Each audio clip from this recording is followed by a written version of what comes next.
All right, welcome, folks, to the very first episode of The Conspiracy of the Company. I'm Simon Carver, and if you've found this feed, either your algorithm is broken or you know too much already, in which case, I don't know, double check under your bed for blue bird masks, and don't trust any packages labeled company property. So let's get into it. Episode 1, Biology Gone Dark. Deep breath, here we go. The Ooblack Universe, or the OU, as the folks in the know like to call it, or as much as anyone likes to, because honestly, it's more like a collective panic attack, has a biological landscape that makes regular cryptids look like Disney mascots. We're talking creatures that, if you described them over the phone to animal control, you'd end up with a wellness check instead of backup. You got Ooblack, the black goop that, well, mutates everything. Idiom, which is essentially crystal meth for electronics and the reason half the world glows in the dark after 2014. And the infamous randomness meter, the company's answer against a world that keeps insisting on breaking every rule of biology. So what are BAUs? Biological anomaly units?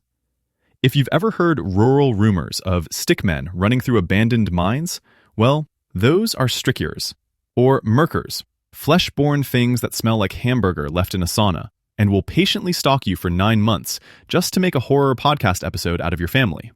Or the hyliums, which, are like sky-dwelling dolphins. If dolphins were horny and existentially cruel jellyfish that sometimes fell out of the sky and glued horses to houses for fun.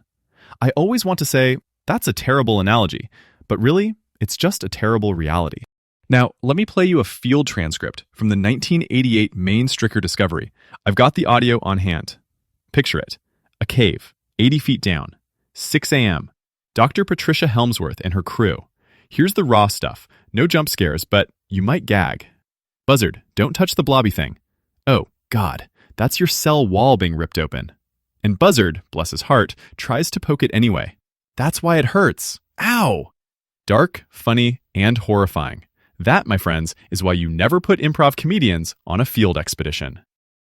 I tell folks, the Ooblack universe is less X-Files, more what would happen if all the world's urban legends got unsupervised access to biological engineering.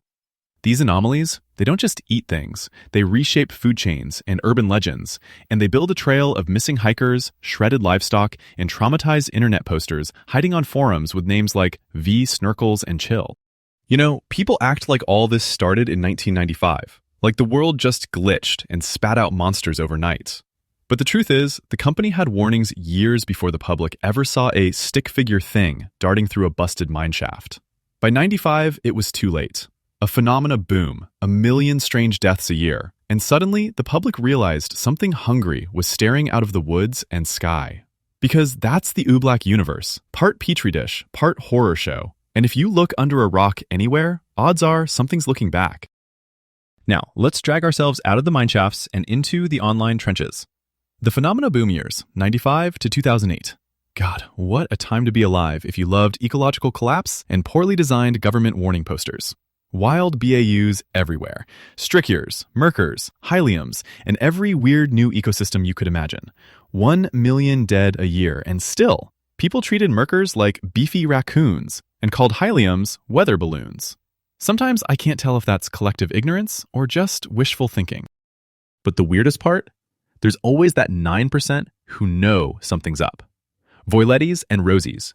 They're the dark web's answer to biologists, conspiracy theorists, and bored kids with explodey-colored usernames.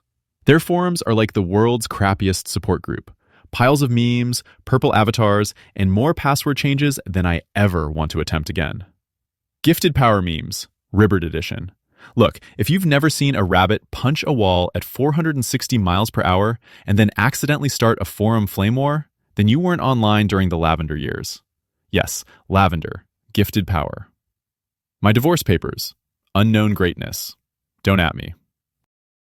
Forums trade everything: eggs, stories, horror, and the raw terror of being right about something no one else even believes is real. There's secret egg markets, literal bluebird masked cartels, and dark web competitions about who can eat the driest Caryodillion egg. Pro tip, it'll taste like a purple gummy bear on a dare, but long term, You'll get weird cravings for cannibalism, or take up brine pickling as a personality trait. No one knows why. Speaking of eggs, let's talk about that infamous Voileti flame war over Caryodillion egg smuggling. Why would anyone risk a decade in prison for a $200 wet gator worm egg? Because, somehow, the drier it is, the higher the euphoria, and the more it'll mess you up. Short-term trip, long-term addiction, and, purple poop for a week, apparently.